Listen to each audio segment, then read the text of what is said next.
नमस्ते बच्चों, आज हम दूसरी इकाई ईदगाह देखेंगे। इस इकाई के लेखक, इस नवलिका के लेखक हैं प्रेमचंद जी। सबसे पहले हम प्रेमचंद जी के बारे में कुछ जानेंगे। जैसे गुजराती में मेघाणी बहुत ही जाने माने लेखक कवि हैं, उसी प्रकार प्रेमचंद हिंदी में बहुत ही जाने माने लेखक हैं। उनका जन्म उत्तर प्रदेश काशी में हुआ था। उनका सच्चा नाम धनपत राय था और वे प्रेमचंद के नाम से लिखते थे।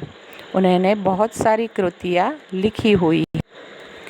उस समय की जो परिस्थिति थी भारत की, उसे ध्यान में रखते हुए उन्होंने आम आदमी के बारे में बहुत कुछ लिखा। देखिए, यह प्रेमचंद जी की तस्वीर है। यह सारी कृतियाँ प्रेमचंद जी की लिखी हुई है। उस समय उन्होंने यह सारी विख्यात कृतियाँ लिखी थी।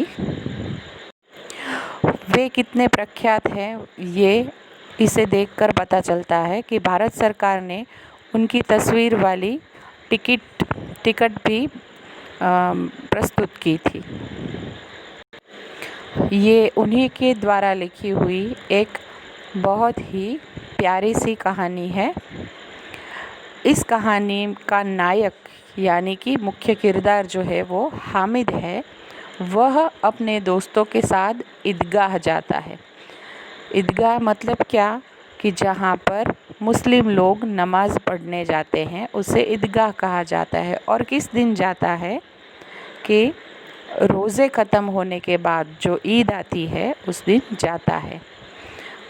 बाकी बच्चे पैसे खर्च करते हैं, मज़ा करते हैं, और वह हामिद गरीब था, उसके पास बहुत ही कम पैसे थे। तो वह अपनी समझदारी का उपयोग करके बहुत ही कम पैसों में कुछ अच्छा खरीदना चाहता है और वह अपनी दादी के लिए कुछ काम की चीज़ खरीदता है। उसके त्याग, उसकी समझदारी, उसका विवेक, उसकी बुद्धिमत्ता, यह सब दर्शाती हुई यह इकाई है। ठीक है, मैं आपको बहुत ही कम शब्दों में इस पाठ का सार बताने जा रही हूँ। इसके बाद हम यह कहानी देखेंगे। रमज़ान के 30 दिन के बाद गांव का दृश्य दिखाई दिया जाता है कि वहाँ पर लोग दौड़ा भागी कर रहे हैं। कोई अपने बैलों को घास चारा डाल रहा है, कोई सुई धागा लेने दौड़ता है, कोई तेली के पास तेल लेने जाता है। इस तरह सारा गांव हिलोड़े ले रहा है। उस जगह एक गरीब का घर भी है जिसका नाम है अमीना। वह अपने बेटे के साथ यानी कि हामिद के साथ रहती है।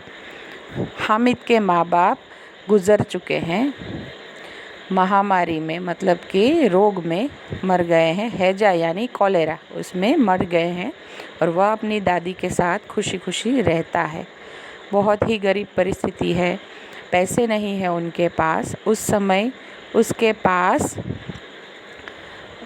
इतने पैसे भी नहीं थे कि वह ठीक से ईद मना सके।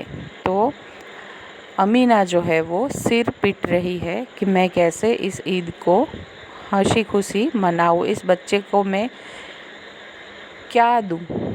और वह डर रही है कि हामिद अगर मेले में गया तो कहीं खो न जाए, कहीं रह न जाए, छोटा बच्चा है, कैसे वापस आएगा, इस चिंता में वह पड़ी हुई है। उसके बाद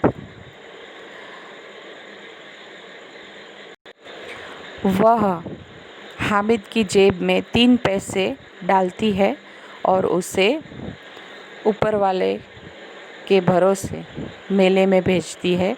बच्चा औरों के साथ मेले में जाता है, नमाज अदा करके जब बाहर आता है तो मिठाई देखता है, खिलौने देखता है, बहुत सारी लुभावनी चीज़ें देखता है, लेकिन वह इन सब में फंसता नहीं है।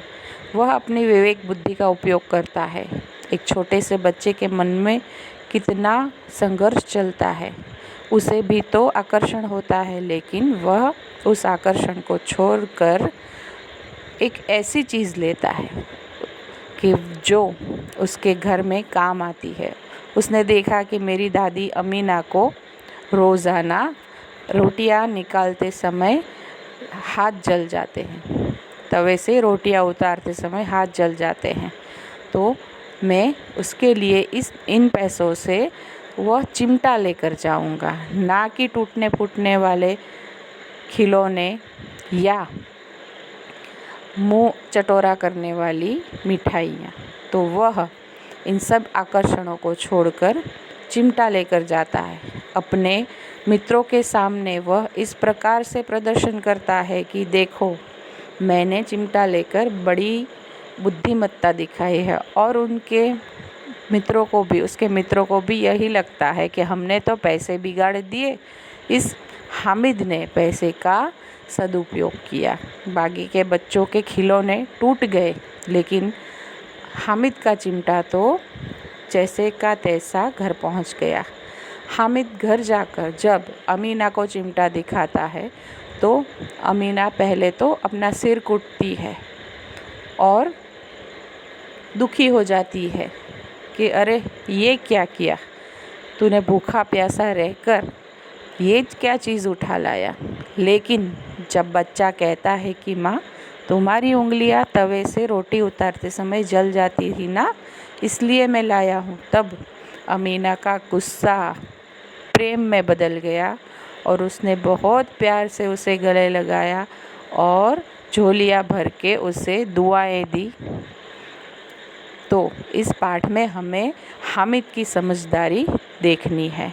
ठीक है, अब इसके बाद जो हम इस कहानी को वीडियो के तौर पर देखेंगे। ठीक है।